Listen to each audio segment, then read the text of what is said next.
The following is a presentation of the Matt Talk Podcast Network.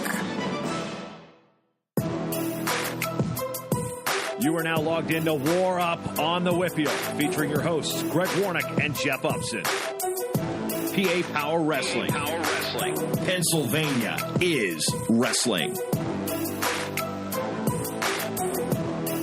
Welcome into War Up on the WPIAL. Greg Warnock alongside Jeff Upson.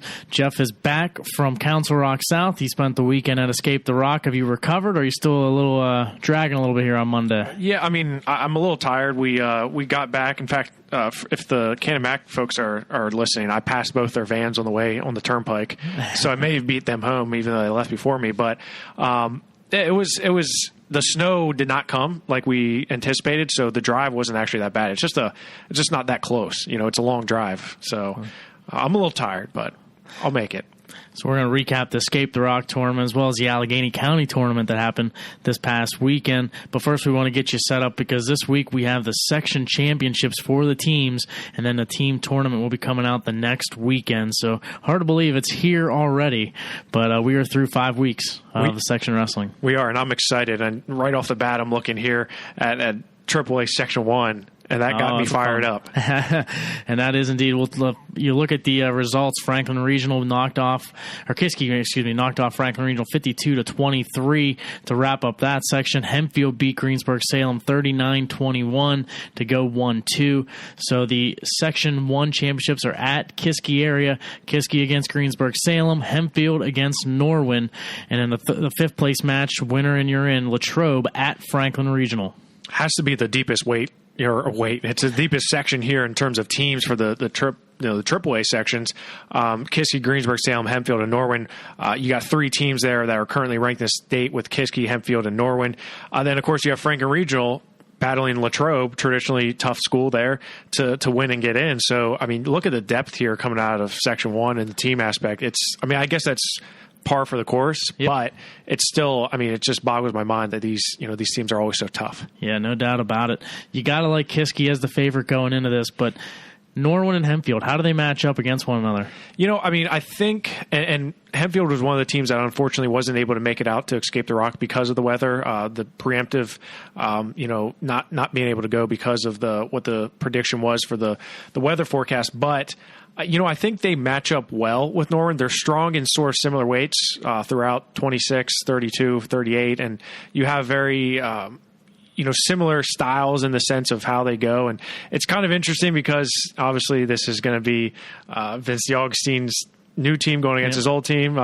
So it's kind of interesting. There's a little different layer there to it. But I think this is going to be a lot closer than people may expect, especially after seeing Hempfield on the way they were able to do well at the quad meet. I think maybe people may discount Norwin as not being able to hang, but I think Vince has proven that he's got his squad ready to go. So I would expect it to be a tight bout. Yeah, I'm really excited about that bout in particular to see how it shapes up, and could really affect the seeds too, especially if Norwin knocks off Hempfield.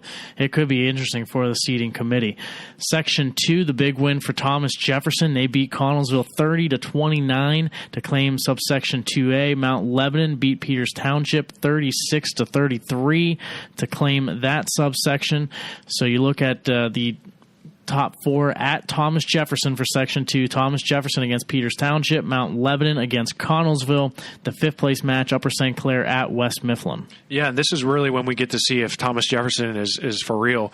They squeaked by Connellsville, but they're going to have a tough Peters Township, and I'm really intrigued by the Mount Lebanon and Connellsville match, to tell you the truth. I think this is going to be a little bit closer than some may expect, and then, of course, Thomas Jefferson, if they win and they see Connellsville again, that's a 1-point match. There's a lot that can change the second time around, so this is their time to prove it. And if you look at the results of it on sportsmanlike conduct penalty against Connellsville, really it's a tied match if you don't take that point away. So you have a lot of close bouts here throughout in this one that happened. You could see it again. Jared Kessler had a tight one, a tiebreaker win over Michael Zakar at 126. You had a tight one for Josh Marinick of Connellsville. He had a big win. You had a tight win for Dakota Rogers for Connellsville. So Connellsville got a lot of the tight wins. Could Thomas Jefferson turn that around? They're going to need to in order to win it. Yeah, I agree. And looking at the box, there are a lot of decisions there. So as well as I can, it's going to up to see if they have the same matchups and those same guys can deliver. In Section 3, no surprises as far as the scores go. North Allegheny did beat Hampton 39-31 to win their subsection. Seneca Valley against Hampton. This Section 3 is at Seneca Valley, by the way. Seneca Valley against Hampton. Hampton and North Allegheny against Butler. And then the fifth place match is Armstrong at Indiana. Gotta like Seneca Valley here, but I'm interested to see how they and North Allegheny face off. Can North Allegheny pull an upset? Well, I mean, North Allegheny's got to get past Butler first, so let's not put the cart before the horse here, Greg. But North Allegheny's a little banged up, so they may be missing a few guys. Seneca Valley, I do think that they're going to not have really much of an issue getting out of here as the champions. I think they're too deep, and they're from 106 down up to 152, despite the fact that they're not as good from 170 up. Section 4, Cannon-McMillan beat South Fayette 56-15, and Waynesburg beat Trinity 50-24.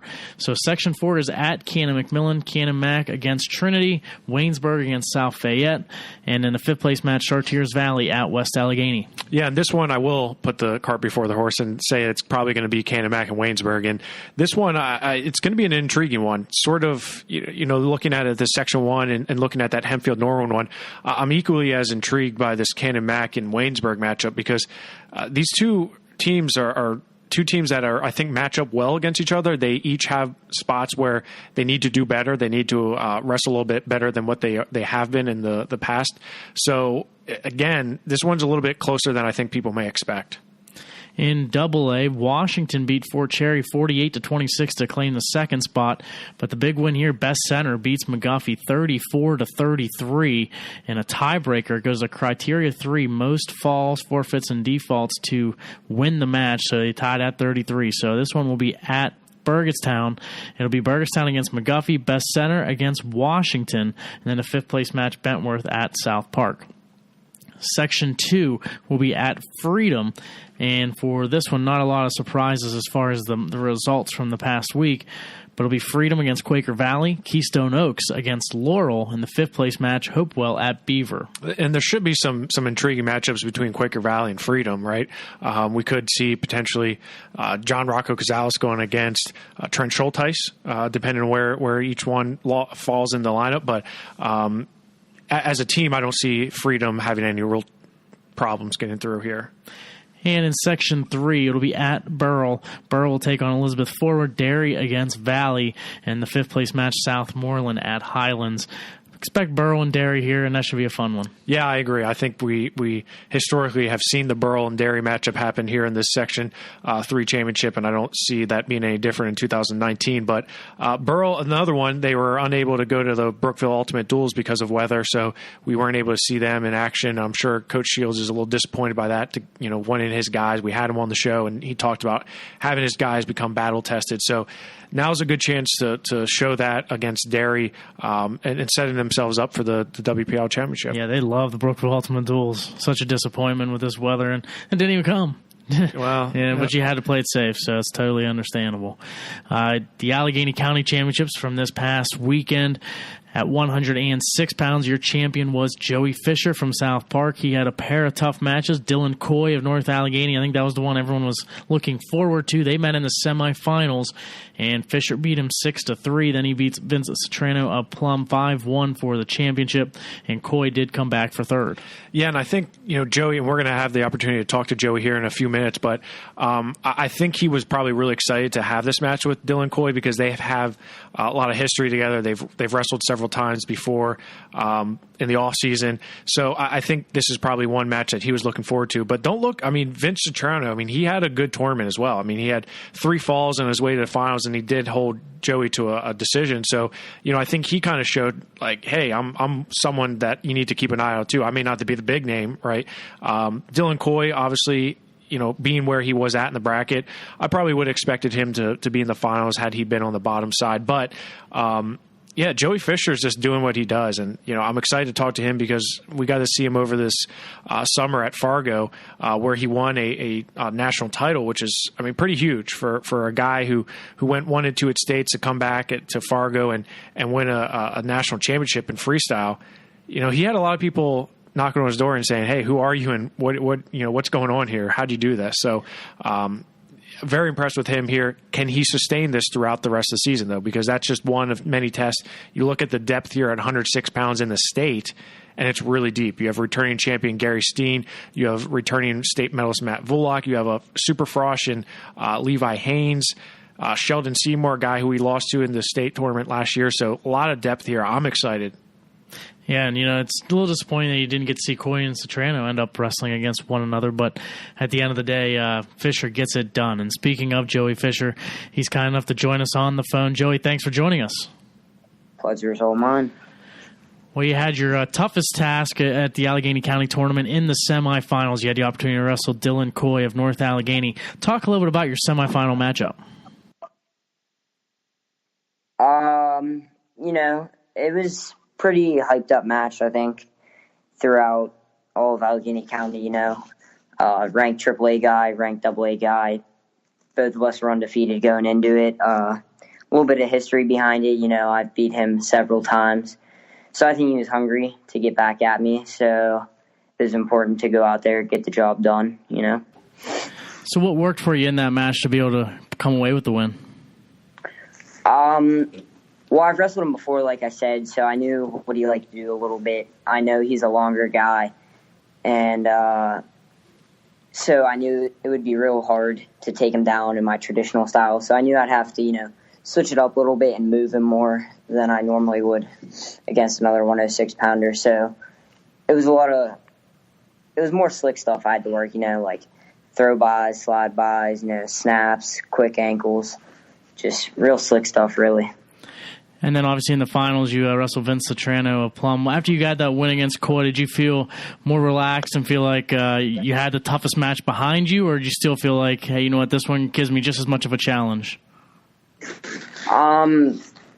It's kind of like just another tournament.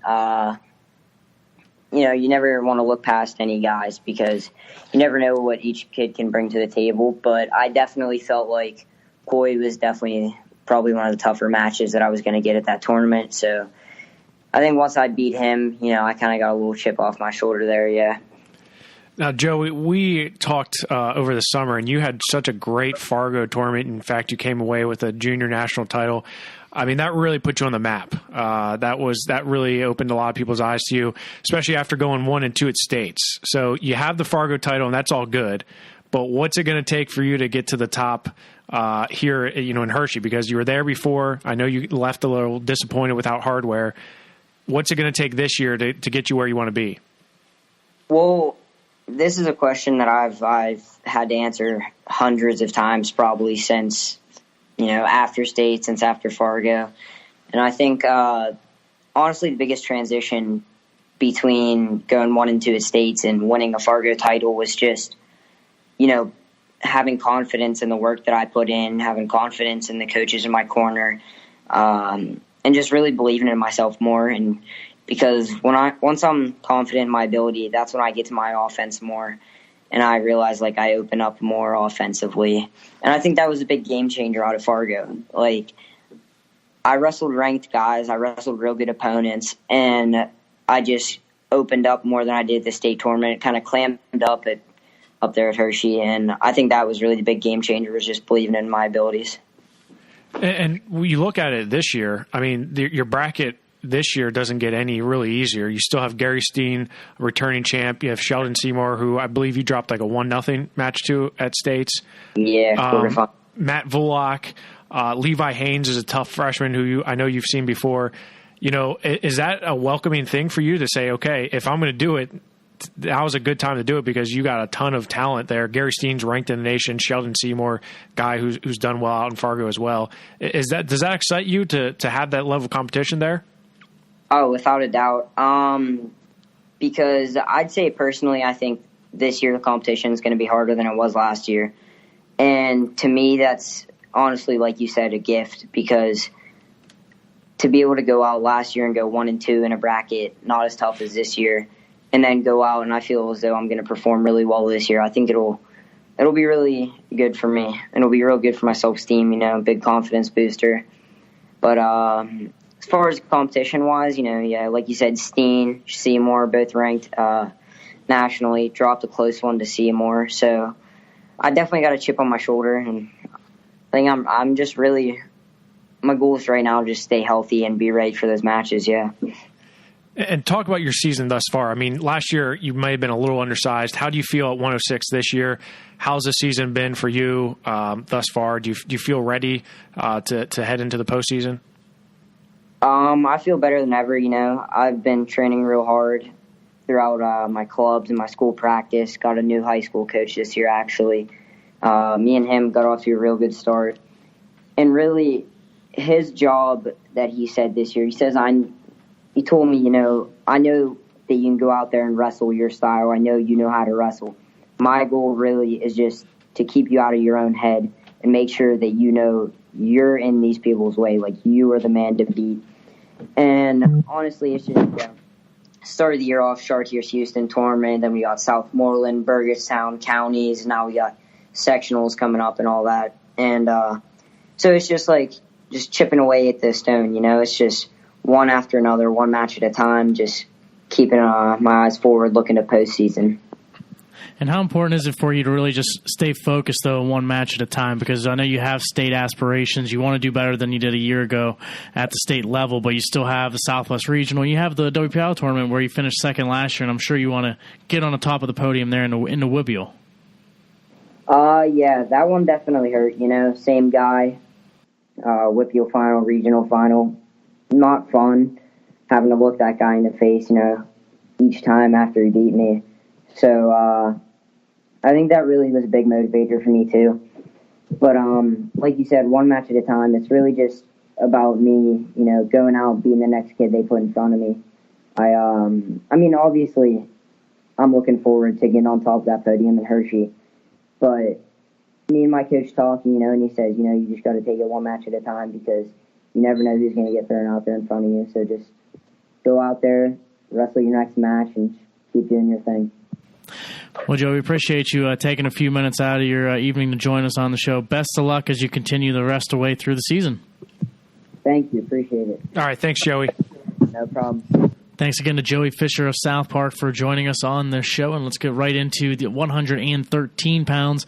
And it was dominated by Ryan Michaels of Elizabeth Forward, 4 falls, including one over Jesse Galato of West Mifflin in the finals to take home the gold. Yeah, and I look at Ryan Michaels, and he's had a heck of a season.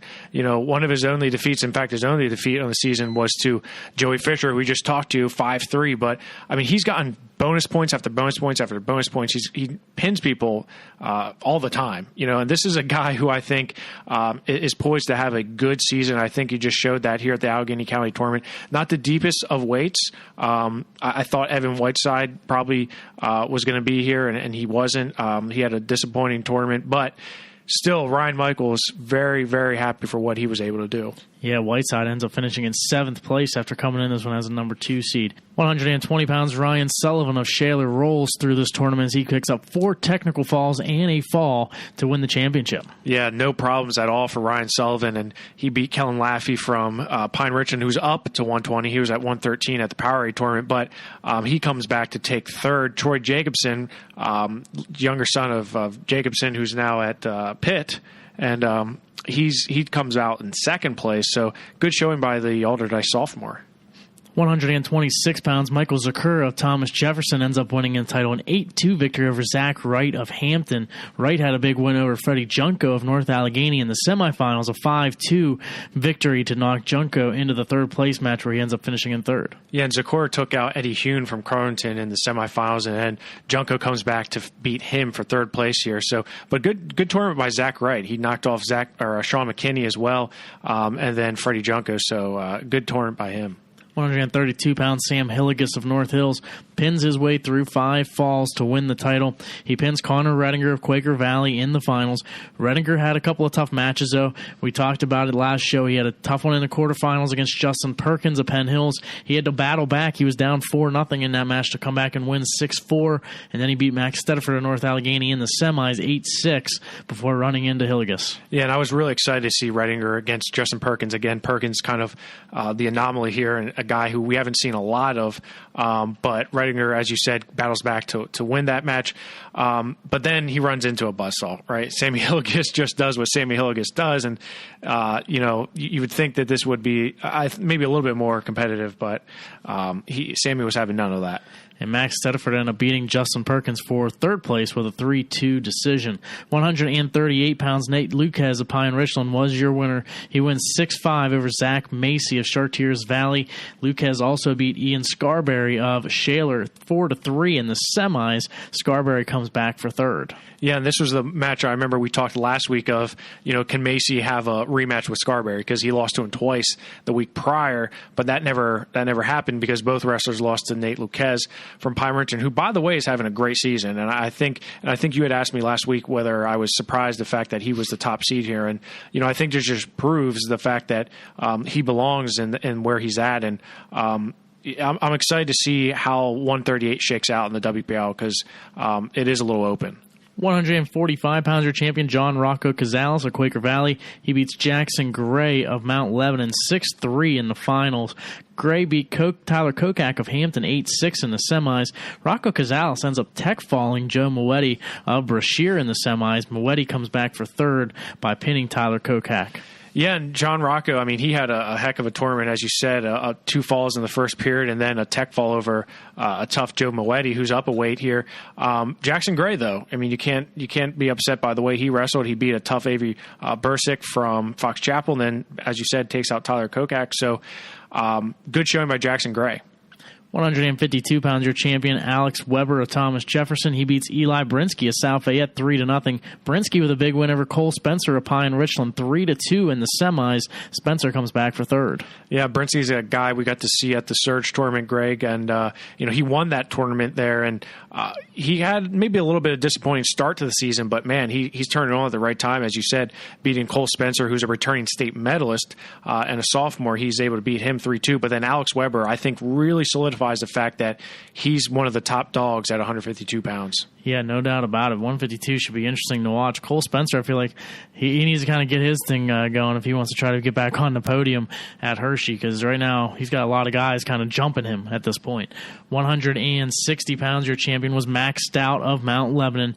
He ends up defeating Patrick Kutchember in the finals from Quaker Valley 10-6. He also beat Grant Walnoa of Upper St. Clair 17-7 in the semifinals. Walnoa came back for third. Yeah, 2 freshmen here battling in the finals here at 160, and neither one of them were seated probably where they ended up finishing, as in fact Max Stout was the 4th seed, but he really turned it on, as you mentioned, beating Grant Walnoa 17-7. But then that 10-6 match, I wasn't able to see it, but it sounds like it could have been exciting, so I'm curious to see the recap on that. But Max Stout is one of the top freshmen in the state.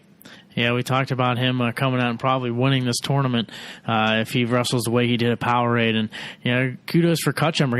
He was a 6th seed going into it to make it to the finals. 170-pounder champion John Hoover of North Allegheny. He ends up with 5 falls, all in the first period, to win it all. He pins Colin Milko of Carlington in the finals. I'm assuming he won most pins in the least amount of time.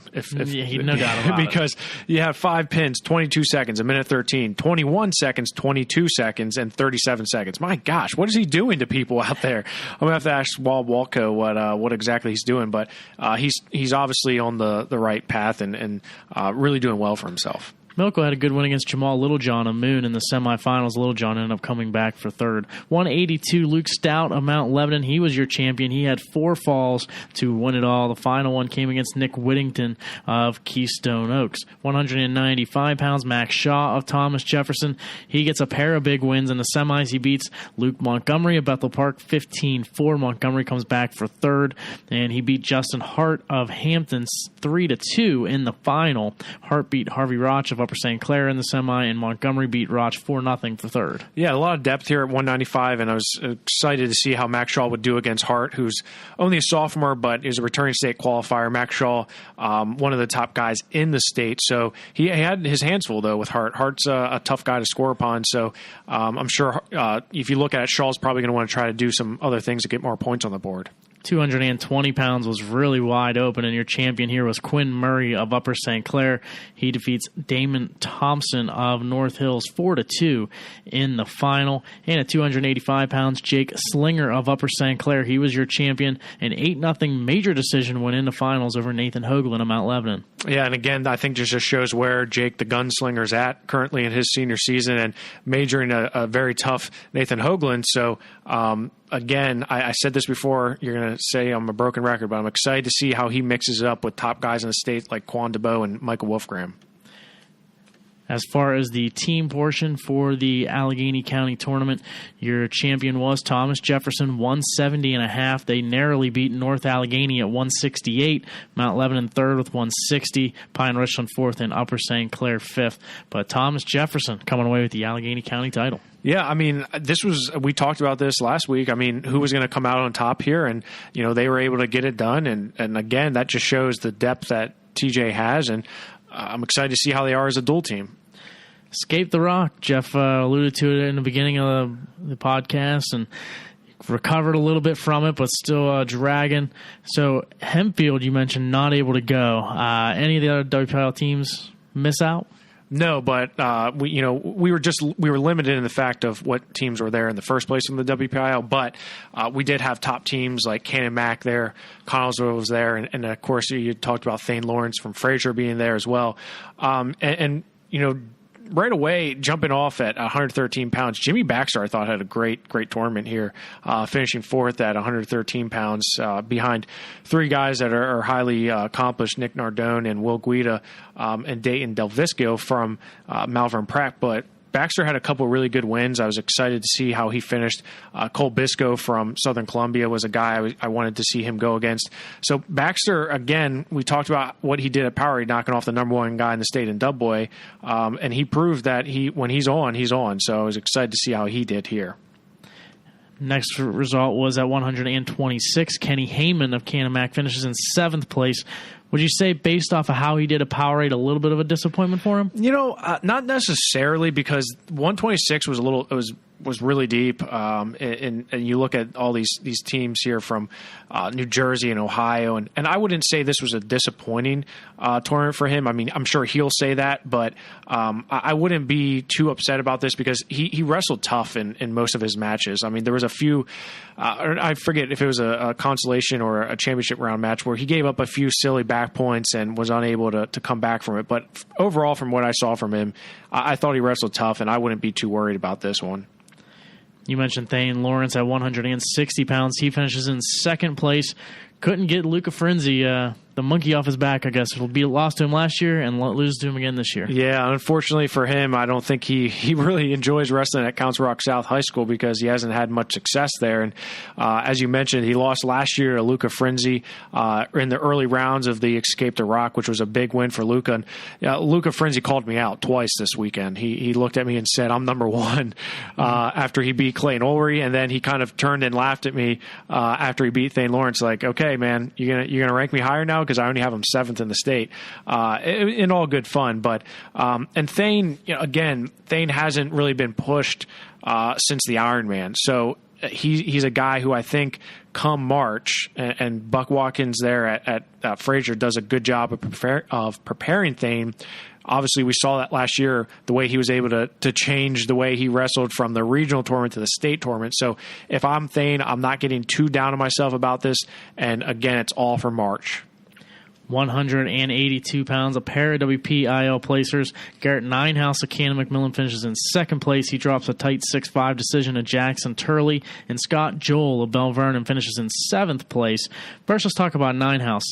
Comes up just short against Turley. What happened in that match? That was a brutal match, man. Those two went at it hard. I mean, there was just it was a very aggressive, intense match between. It was almost reminded me of Karstocky and Gary Nyhouse. A lot of heavy head, head banging on the head hard, and just really. They probably both ended up bruising after that match, but unfortunately Garrett was unable to come from behind and score that victory over Turley. And Turley's he's a tough out. But Ninehouse was disappointed because he had finished runner up there last year. Turley was the champion though last year, so I think it was something that that Garrett wanted to get, but unfortunately he did not. And Scott Joel, I think he was probably a little disappointed because I know in talking to him, he finished 4th at the Powerade, and you think, okay, well, I gotta at least finish top 3 here at the Escape the Rock. So I think he was a little disappointed, but again, this is all just practice for March, right? This is all just preparing them for what's to come. And, that WPIAL section of 182 is just brutal. So they're going to have plenty of times to see each other here. Really just a tough tournament overall here for the WPIAL. You have Ninehouse coming up just short, Lawrence coming up just short of titles, Scott Joel, and we talk about Kenny Heyman maybe a little more disappointed after their Powerade results. But it's a tough tournament. Yeah, I mean it's definitely a tough tournament. I mean, Ed Evans does a good job of getting some really high quality wrestlers and teams in there. Cincinnati LaSalle impressed me. Del Barton impressed me. Paulsboro wrestled tough. So it's again, we look at it and say, well, it's not Powerade, but it's not far behind, right? And you look at the depth of weights here. Yeah, there was a lot of really deep weights here. So, but again, the WPIAL, I wouldn't be too upset with this, especially considering we only saw a few teams. I would have loved to see Hempfield here as well. So, unfortunately, though, that's the way it goes. Yeah, you can't really control the weather, and you got to better play it safe than sorry, especially with the the amount of kids heading out that way. Coming up this week, we have the Section Championships on Wednesday, and later on this week, we will have a team tournament preview show. The brackets come out on Thursday, so Jeff and I will be back on the airwaves a little bit later this week as we'll break down the brackets. We'll recap the Section Championships as well for you and get you set for the team tournaments coming up next week. This coming weekend, a couple of tournaments going on. The big one is the Bedford tournament, where Burrell, Freedom, Mount Pleasant, Best Center, they will all be there. Yeah, I'm excited to see how Mount Pleasant and their studs, their freshmen especially, do out there. Burrow as well, Freedom, and I'm really excited about the Thomas tournament. This is always one of the tougher tournaments here. The Brook Classic is always one that I keep an eye on because you have teams like Hampton, Mars, Penn Hills, and Seneca Valley. So I'm curious to see how Justin Perkins does bouncing back from counties, and then Seneca Valley. This is a first big real push for them after until the team postseason. And you also have the Sharon Duels, which features a bunch of WPIAL teams. Also, the Fred Bell tournament as well going on this weekend. So a lot of action coming up this weekend before we get set for the team tournament. Also got a bunch of rankings coming out, updated rankings. They'll be out this week, so make sure you stay with us on PA Power. Yeah, and that's one thing I'll be busy doing here is updating the team rankings and individual rankings. There's a lot of changes there. And the team rankings, I love it because I don't have to do these for much longer because they're going to figure it out for me. Because right now I'm scratching my head saying, man, how do I do this here? Because there's a lot of unknowns, especially in the state. It's a lot more wide open. I got to talk to a lot of coaches here at Escape the Rock, and I'm really excited to see how the state tournament pans out. More specifically, I'm more excited to see how District 11 pans out because they are a mess. I mean, there are only 2 teams come out of there, and realistically, you could have 4 teams there out of District 11 that all could be in the top 8 in the state. So whoever comes out of District 11, it could be an all District 11 final for all we know. So I'm excited to see how the chips fall, if you will, and we'll have a better idea after Wednesday and when we do the tournament preview and the bracket release for the WPIAL tournament, how these are going to play out. So excited to see how Kiski does, see how they do in their section. Because, again, winning the section that they're in is a lot because they have 3 teams that are all come in ranked in the state. So really, really exciting things here on the horizon. Yeah, we'll talk a lot about it, but really if Kiski wins the section, reigning 2-time champs, they're going to be the number 1 seed. They've beaten Seneca Valley. They've beaten Canamak. The question is, what happens with everybody else? Yeah, that's because you have Hempfield who's beat Cannon McMillan, you have Seneca Valley who's beat Hempfield. Does Norwin get into that conversation if they can knock Hempfield off? Where do you throw Thomas Jefferson in the mix? Right. What about Connellsville? I know Kiski has a win against Connellsville already this year, but what happens if Waynesburg can somehow upset Cannon McMillan? There's a lot of questions to be answered. A lot of what ifs and a lot of question marks. And as you said, if Kiski wins it, that means Hempfield did not win it, right? So you could realistically say, well, okay, Kiski's the best team in the WPIAL, and Hempfield's the second best team, but they're in the same section. So you separate them, Well, you have Seneca Valley who's beat Hempfield, so you'd have to go Kiski, Seneca Valley. But okay, then you got the other wild card. Can North Allegheny get healthy by Wednesday and pull a couple upsets? You never know. But at the end of the day, if Seneca Valley wins their section, I would assume they would be. Yeah, and Kiski's 1. But then what happens from there? I would imagine because Hempfield beat Cannon Mac, Hempfield will be 3, Cannon Mac 4, and then Norwin, Thomas Jefferson 5-6. But what if Norwin throws a wrinkle into that mix and they knock Hempfield off? Then the whole apple cart, I think, is upset at that point. You're getting way too far ahead of yourself, Greg. You're going to have a panic attack like I do sometimes when you start going too far down the rabbit hole. You just start thinking about it. 1, 2, 3, and then you just get more excited, right? I know, man. This is you every night, This is me. Not every night. Every second of every day. I can't sleep because I'm thinking about rankings. Well, he beat him, and he majored him, and he only decisioned him, but he was up a weight. He's descending down. So the life of a ranker is not as gloriful as it may make out to be. Do you sometimes at night you're just trying to get ready to sleep, and then all of a sudden wait, I remember he beat that guy. I need to go write this down. I need to go type this out real quick. Grab the computer. It's probably sitting beside your bed. I mean, let's be honest. It's because it's like attached to your hip. So actually today I after getting home from work, I'm doing rankings. I end up falling asleep because I'm tired from Escape the Rock, and my wife comes in, my head's on my pillow, my glasses are falling off my face, and the computer's just wide open, and my right hand's on the keyboard, and she just kind of said, like, this is just the epitome of what you are like during wrestling season, and you just take a picture, and a picture says 1,000 words, and that's it right there. So did she get that picture?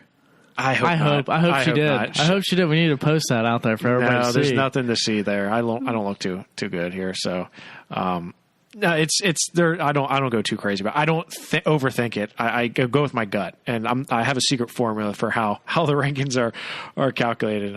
I'm not going to give that away. So no, you can't. That's a secret sauce. Like the Bush's baked beans. Can't give away my dog secret knows. recipe. My dog knows. That's it. So yeah, I'm excited about it, and we'll keep you updated here on PA Power Wrestling. We're going to have a couple things coming your way this week. We're going to have the rankings as we mentioned, but we're also going to have other podcasts. We're going to have some new gear. We had sweatshirts that just came in. In fact, Greg, you're sitting beside 2 giant boxes. We had sweatshirts coming in.